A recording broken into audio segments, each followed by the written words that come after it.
Welcome back to my mental health and crime channel. My name is Huda London. This is the case of the Idaho quadruple murders. May the victims rest in peace and may the correct justice be served. XANAS Knodel, his father, had a short interview with the Arizona news, local news, at the time of these horrific quadruple murders, and he said that XANAS said she was going to be chilling at home. That was at midnight. So what happened after that? Let's hear this.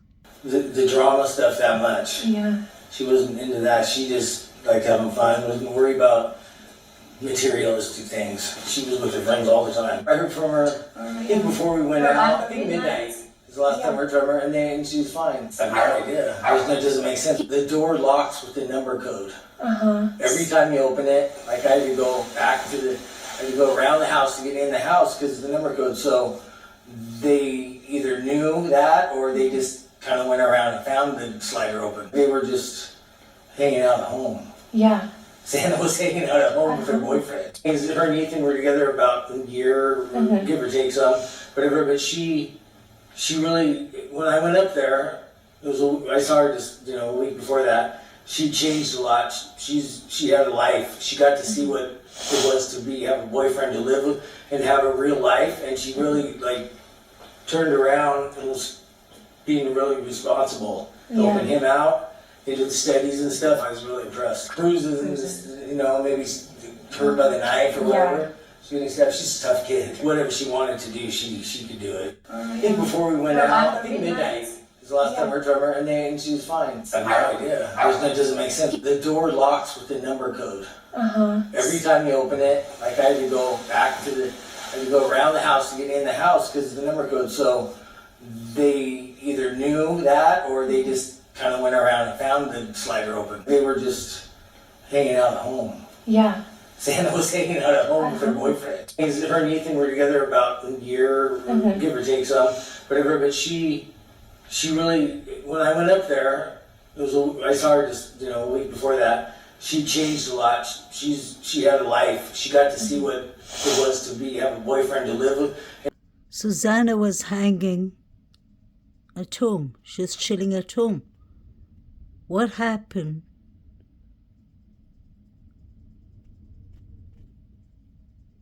for the police not to get the timeline of XANAS and E correct? I think that's where all the confusion lies. There's no timeline for XANAS and E. They were at the Sigma Chi party, but what happened there? From not far from where you are, the Sigma Chi house, to the house behind you. So, I mean, is it a long walk? Is it a quick drive? Give me a sense for how far away that would have been. It's a very, very short distance, Ashley. The drive is maybe 3 to 5 minutes. If you put it in your phone GPS, it'll tell you it would take about 10 minutes to walk. But let me show you this. This is the house where the victims lived. And if you drove, you'd have to go down this road, which kind of winds around. But if you walk, which is what the kids here do, you can see right here, there's this little walkway that cuts down the embankment and goes all the way down to the main drag, so you don't have to zigzag around on the road. You cut right across. The frat house is right over there on the other side of that hill. So it's a very, very short walk. It's very easy to get to. You mentioned it, there's that gap in the timeline. Police today acknowledging that they're still trying to get information about what was going on during that gap. Listen to what the police told me. The timeline has obviously been key. You've released some details, but there's a hole. With XANAS and Ethan, it says that they left the frat party at 9 p.m. but didn't get back to the house until almost 2 a.m. Yeah. Do we know where they were during that hole? So I'm not sure that it says that they left the location. I believe it says that they were seen there. I think that's what it says, but we do want to figure out what occurred between the 9 and the 1:45, figure out who they were with, what was going on, maybe any routes or paths that they took to end up going home, those types of things. Potentially, that is critical to the investigation. We don't know. So as students come back and they maybe had seen or been at the location with them or had seen them traveling through campus, we want to talk to those people. That's important to us. Which people do they want to talk to? Because the students went home for the Thanksgiving break. How would they know if the person, the suspects they're searching for, went home too? The evidence wasn't handled correctly. The forensics team did not have on the whole kit in the beginning. Everyone was roaming without mask and without the gloves and things they're supposed to be wearing. And the timelines wasn't correct at all. The students were allowed to go home. That doesn't make sense at all. So now we heard XANA's father clearing it and saying that XANA was at home. That's the main thing. I don't know where social media got the pizza thing about, because it's never been mentioned about the pizza. There was just a rumor, I believe, and speculation, because you heard XANA, his father, Jeffrey Canodle's voice. So what happened between 9:45 to 2:15? Where was XANA and E? The reason I say 9:45 to 2:15 or 2:10 is because his friend, Ethan, his friend, saw him at this. Sorry, he did not see him. He said Ethan, texted him and said that he was still at the Sigma Chi fraternity party, and that was at 2:10. Let me show you. If you read up to the right, this is so hard to watch. Ethan texted my son at 2 a.m. and he's almost positive they were still at Sigma Chi at that time. That's a Sigma Chi party. Based on what the text said, that wouldn't put them at the house until at least 2:10 to 2:15. My son called the tip line and reported this days ago, but they are still saying they think Ethan and XANA were at the house at 1:45. Frustrating. I know I've repeated this poster a couple of times these days, but I believe it's really important. Although WSU Kim and Dot could be lying, there's some truth in what they're saying. This post shows clearly that a mother saying that her son got a text message from Ethan and that he sent the text message to the police, but they still didn't mention that. And that this young boy spoke to E around 2 a.m. and E said he was at the Sigma Chi party. So what happened to XANA and E after that is the question. Were they attacked on their way home? Is that the reason the police still have their red Jeep and I believe E's sister Maisie's white car and the golf kit that E owns? All of that has been frozen in evidence according to E's mother. Although we saw the police putting in the golf set in the van, but there were some golf sticks that was missing, if you'll notice. That is strange itself. Because the injuries of the 4 victims are not even the same. Sharp edge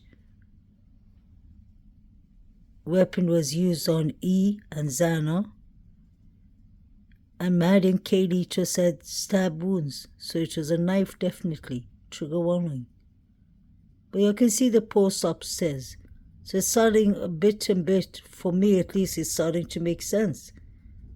And it's starting to make more sense that it is exactly like I said, the fraternity boys are in question, and the sororities. You can see them at the grub truck, laughing around. They are proper civilian teams going on the girls. They were exchanging shifts. They all were standing there before the girls came even to the grub truck. I wonder if Bethany Funk saw this black glove, or if she saw the person who owned this black glove running and it fell off the person. It was one of the 3 unidentified male DNAs. Let's not forget, although this is next to the bin, it's not far from Bethany Funk's window. If I was the FBI in charge of this case, I would have taken a proper police integration with these 4 gentlemen. Besides the alcohol offense, I would love to know how Saeed is watching these pictures of Kaylee. And Kaylee's mother and father said she was found in the sitting position. Now, this can't be a coincidence. These are not figures. You can see these are pictures of real human beings. The guy in the middle has a glove on.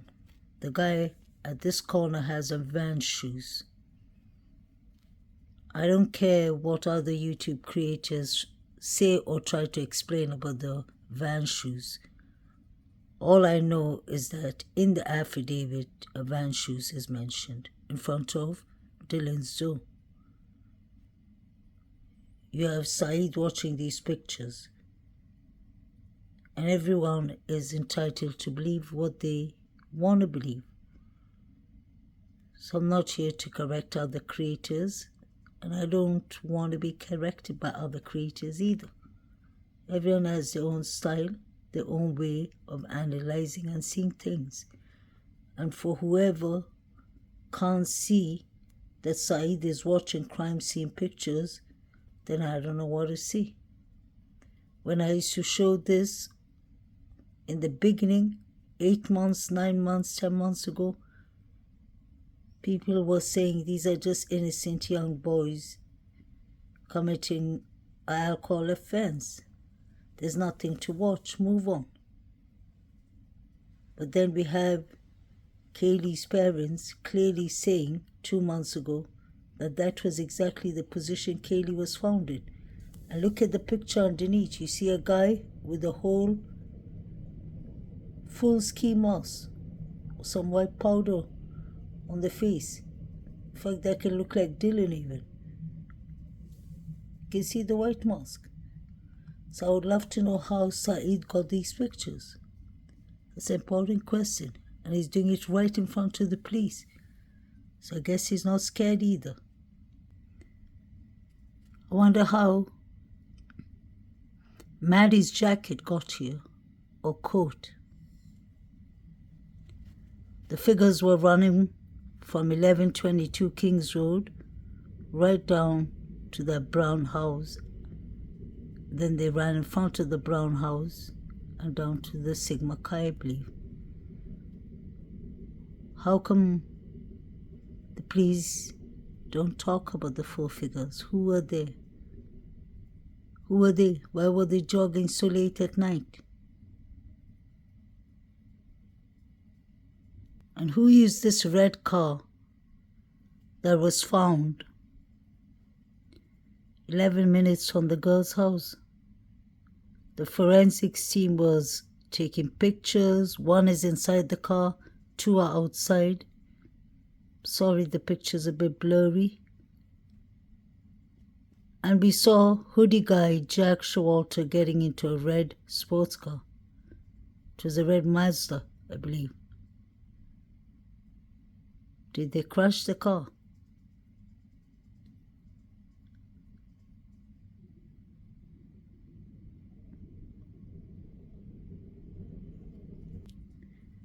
There's a red car standing there. You can see the light, but when it moves with hoodie guy in it, you see that it's a red car.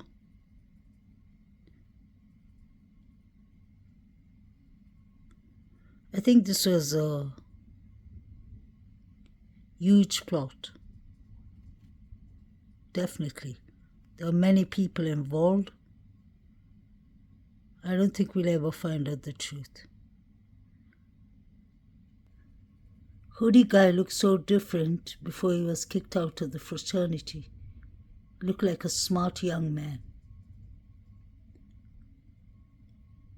I'm not judging him, but he's one of the first people that is a person of interest for me. Him and Jack D. And the Davids. And BK too. I won't be surprised if they all did it together. He was kicked out from his fraternity for sexual harassment, trigger warning. You could see Kaylee and Maddie were trying to run away from him. At the end, they got rid of him.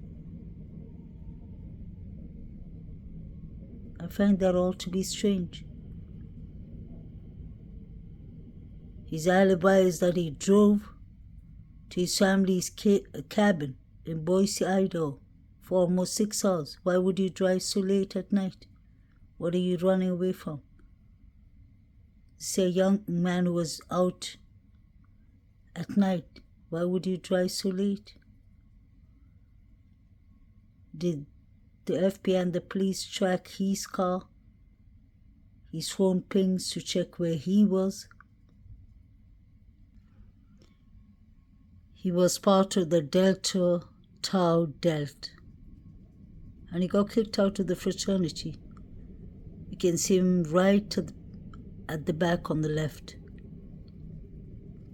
This is what somebody wrote from the college on social media. They believe that Jack D was suspect number 1. Let's not forget the mayor said that it was a crime of passion. Jack D has a lot of motives for doing it. I personally believe if BK is involved, he definitely was rented to do it. I can't see BK doing it for other reasons than money or, hate to say, drugs, because he's been using heroin for 5 years.